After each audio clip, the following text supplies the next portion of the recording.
Halo sobat, pintu teater satu telah dibuka. Kali ini Mimin mau ngebahas salah satu film yang bergenre action berjudul Sisu.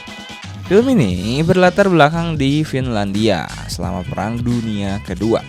Dikisahkan seorang pak tua pencari emas yang berusaha mengamankan emasnya dan membela diri dari regu kematian Nazi yang dipimpin komandan lapangan yang bengis. Lantas bagaimanakah kelanjutan ceritanya? Oke, tanpa menunggu banyak lama, mari kita mulai intronya.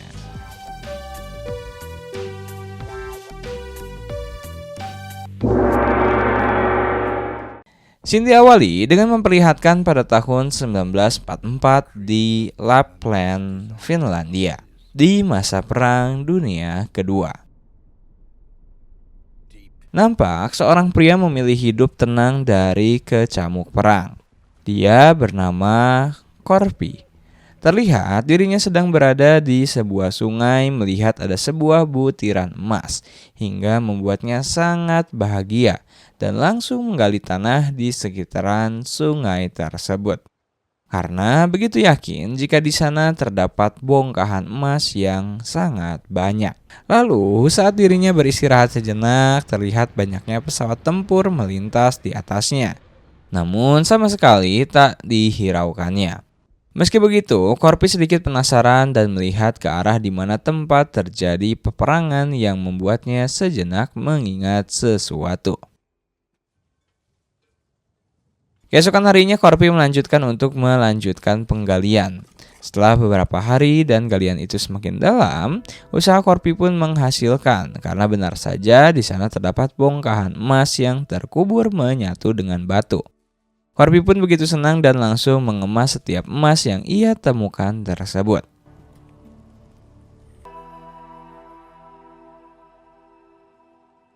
Selanjutnya, Korpi langsung mengemasi emas tersebut dan membawanya untuk ia tukar dengan uang. Korpi pun pergi menunggangi kudanya dan diikuti oleh anjing kesayangannya. Setelah lumayan lama dalam perjalanan, dia pun berpapasan dengan para tentara Nazi yang sengaja berhenti karena melihat Korpi melintasi mereka sendirian. Korpi yang tenang, tidak ada ketakutan sedikit pun dan sama sekali tidak menghiraukan mereka. Sementara itu terlihat salah satu tentara yang bernama Wolf membidiknya, namun dicegah oleh komandan lapangannya yang bernama Bruno dan menyuruh para prajurit untuk meneruskan perjalanan karena Bruno yakin Pak Tua yang melewatinya itu tidak akan selamat sebab ada anak buah yang lain yang akan dirinya lewati. Selanjutnya, nampak Korpi yang melanjutkan perjalanannya itu harus melihat mayat-mayat korban Nazi itu di sepanjang jalan yang ia lintasi. Tak lama kemudian, Korpi pun dihentikan oleh beberapa orang Nazi di sana.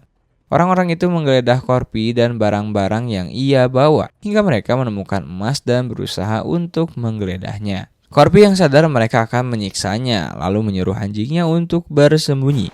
Dan benar saja, para tentara itu langsung menembaki anjingnya, namun untungnya selamat. Mendengar suara tembakan yang tidak begitu jauh, si komandan Bruno nampak senang karena yakin si Pak Tua tewas oleh anak buahnya. Kemudian nampak orang Nazi itu memaksa Korpi untuk menunduk dan siap dieksekusi. Namun dia tidak goyah sedikit pun, seperti ingin menantang dan seketika tanpa takut dia langsung membunuh tentara itu satu persatu. Dengan hebatnya tanpa ampun.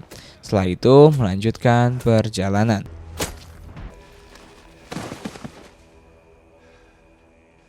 Di samping itu, komandan Bruno yang mendengar suara tembakan mencurigakan itu membuatnya berputar arah dan memeriksa anak buahnya yang ternyata sudah tewas tergeletak semuanya. Ia juga menemukan emas di sakunya. Dengan hal itu pun, dia memutuskan memburu Pak Tua itu dengan tanknya. Setelah menemukannya tidak begitu jauh itu, Wolf langsung menembakinya dengan brutal. Namun dengan hebatnya Korpi dapat lolos begitu saja. Bruno yang melihat Pak Tua pergi dengan cepat itu malah membuatnya tersenyum karena ternyata arah yang dipijak oleh Korpi itu adalah medan ranjau.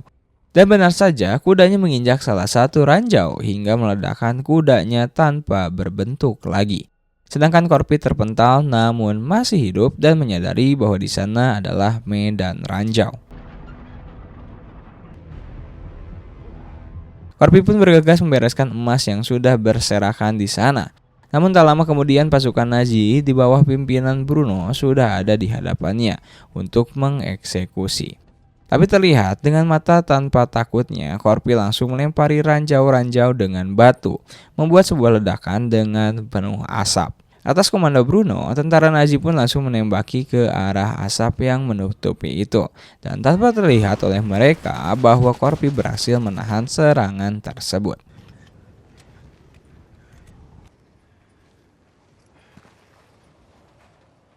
Bruno lalu menyuruh satu anak buahnya untuk memeriksa dan dia pun tewas dilempari ranjau oleh Corby.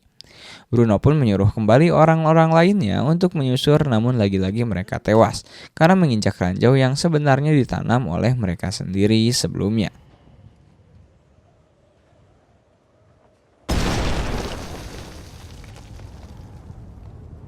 Dengan hal tersebut akhirnya Bruno memutuskan untuk menyuruh dua orang wanita Sandra untuk menyusur jalan mencari Corby. Namun sebelum berangkat, Bruno menemukan sebuah kalung prajurit tanda pengenal Corby yang tertinggal jatuh di sana. Tanda pengenal Corby itu pun langsung ditanyakan oleh Wolf saat menghubungi jenderal melaporkan beberapa prajurit terbunuh oleh seorang pak tua. Rupanya, mendengar hal tersebut, jenderal menyuruh mereka untuk pergi dari sana kembali ke Norwegia. Karena diketahui Corby ini adalah komando Finlandia yang paling ditakuti, karena terkenal dengan kekejamannya. Selain itu, Corby adalah prajurit pendendam yang tak mau menerima perintah dari siapapun. Bahkan dengan hanya sendiri, dia dapat membunuh 300 lebih pasukan Rusia itu disebabkan pasukan Rusia membuat Corby kehilangan rumah dan keluarganya. Pasukan Rusia pun menjulikinya Koschal atau prajurit abadi yang tidak bisa mati. Namun hal tersebut tidak membuat Bruno takut dan tetap mengincar Corby sebelum mereka balik. Sementara itu terlihat Corby bersembunyi dan mencoba mengobati beberapa luka tembak yang ia dapatkan saat diberondong tembakan. Sejenak saat ia tertidur kelelahan, terdengar pasukan Nazi sudah berada di sekitarnya dengan membawa anjing pelacak hingga membuatnya terbangun. Corby pun berpikir cepat agar dapat lolos dari mereka. Corby memutuskan untuk berlari ke bawah salah satu mobil mereka, menghindari penciuman anjing pelacak. Dan saat itu juga dia langsung membocorkan bensin mobil tersebut, membuat mereka langsung menghentikan mobilnya.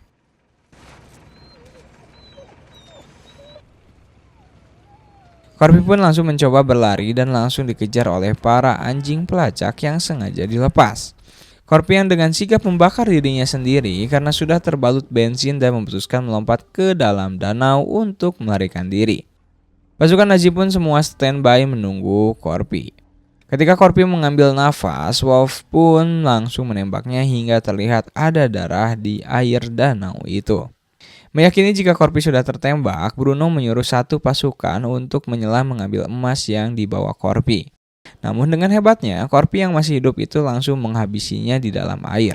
Kesal dengan hal tersebut, Bruno menyuruh yang lainnya untuk mengejarnya. Namun lagi-lagi Corby dengan mudah menghabisinya. Tersisa satu orang yang ada di dalam sampan. Dia sangat ketakutan ketika melihat Corby berada di dekatnya dan berusaha kabur. Wolf atas perintah Bruno pun langsung menembak mati prajurit yang mencoba kabur tersebut. Kemudian Wolf menaiki tanknya dan langsung menembaki Corby yang ada di seberang danau tersebut. Namun gagal untuk membuatnya tewas dan Corby berhasil melarikan diri. Tak lama setelah itu anjing kesayangannya Corby itu malah mendatangi prajurit Nazi dan hal itu pun langsung dimanfaatkan oleh Bruno mencari keberadaan Corby. Di sisi lain terlihat Corby sudah berjalan cukup jauh hingga sampai di sebuah kota yang mana sudah habis terbakar pasca peperangan.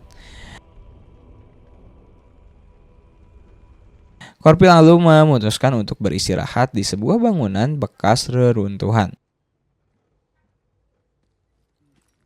Namun, di saat dirinya hendak memejamkan mata, terdengar anjingnya menghampiri dan saat dirinya ingin memeluknya, Corby terkejut karena ada sejenis bom. Otomatis dia refleks melempar bom itu dan tetap saja membuatnya terpental hingga tak sadarkan diri.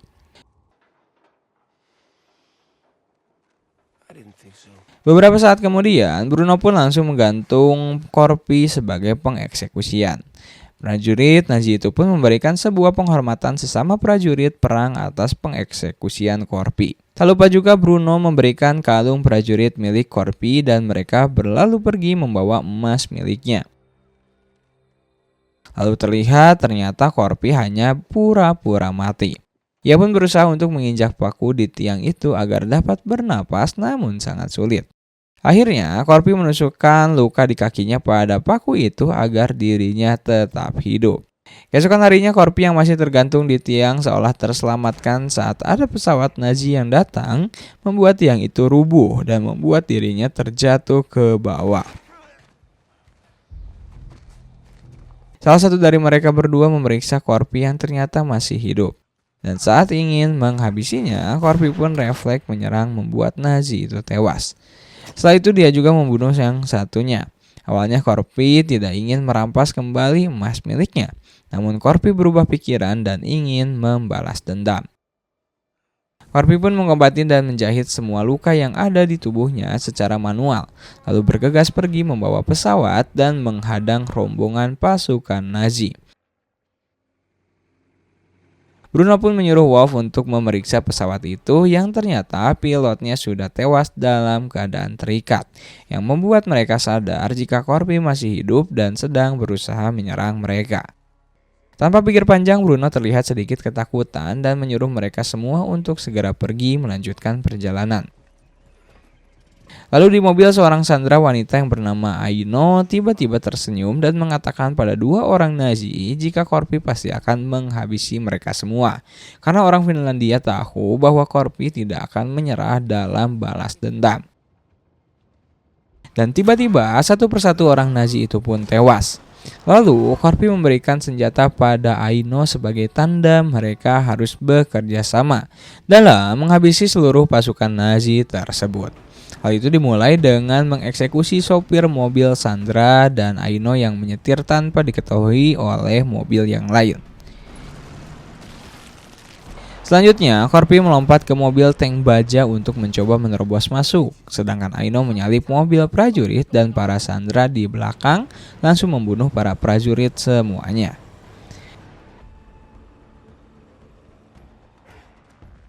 Kembali pada Corpi yang terus mencoba masuk ke dalam tank baja yang di dalamnya ada Komandan Bruno. Lalu terjadilah pertarungan dengan Wolf yang sangat mudah dijatuhkan olehnya. Wolf tampak menyerah dan memohon agar tidak dibunuh olehnya. Saat hendak dihabisi, datang dua orang Nazi menggunakan kendaraan. Namun rupanya mereka pun ketakutan oleh Corpi dan memilih melarikan diri. Corpi langsung menggunakan kendaraan tersebut dan meninggalkan Wolf begitu saja untuk mengejar Bruno.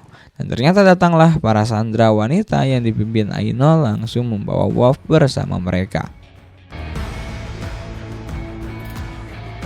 Di samping itu terlihat Bruno dan anak buahnya yang tersisa satu menemui si jenderal yang sudah menunggunya untuk pergi.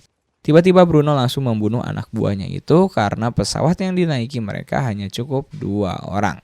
Mereka berdua pun bergegas untuk pergi. Bersama dengan itu, terlihat di depan sudah ada Corpi yang langsung menembaki mereka dan langsung menancapkan alat penggali di bawah pesawat saat mereka terbang. Tanpa disadari oleh Bruno dan si jenderal jika Corpi ada di bawah pesawat mereka, sedang berusaha memasuki pesawat tersebut. Terlihat Corpi hampir terjatuh dan untungnya masih dapat selamat dan mulai menghancurkan bagian bawah pesawat untuk menerobos masuk. Sementara itu si jenderal rupanya terluka karena tembakan Corpi sebelumnya, namun dia tetap berusaha mengemudi. Lalu Bruno yang sadar jika di belakang sudah ada Corpi yang menerobos, maka terjadilah duel di antara mereka. Pertarungan itu nampak begitu hebat dan Bruno terlihat membuat Corpi begitu terdesak. Bahkan tak segan dia menghajarnya habis-habisan. Tapi Corpi yang begitu parah dihantam itu masih mampu bertahan dan dengan cerdasnya walaupun bisa dikatakan tenaganya sudah habis, namun Corpi dapat membalikan keadaan membuat Bruno terjun bebas karena rudal hingga tewas menjadi debu.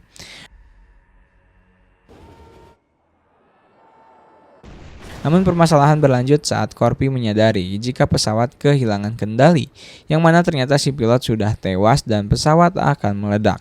Corby pun langsung mengambil emasnya dan mencari parasut, tapi rupanya tidak ada parasut sama sekali.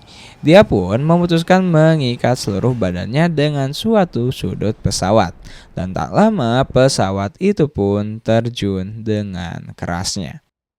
Bersama dengan itu, di tempat lain, Aino beserta para wanita membawa tank baja dan menyandra Wolf mendatangi para tentara Finlandia.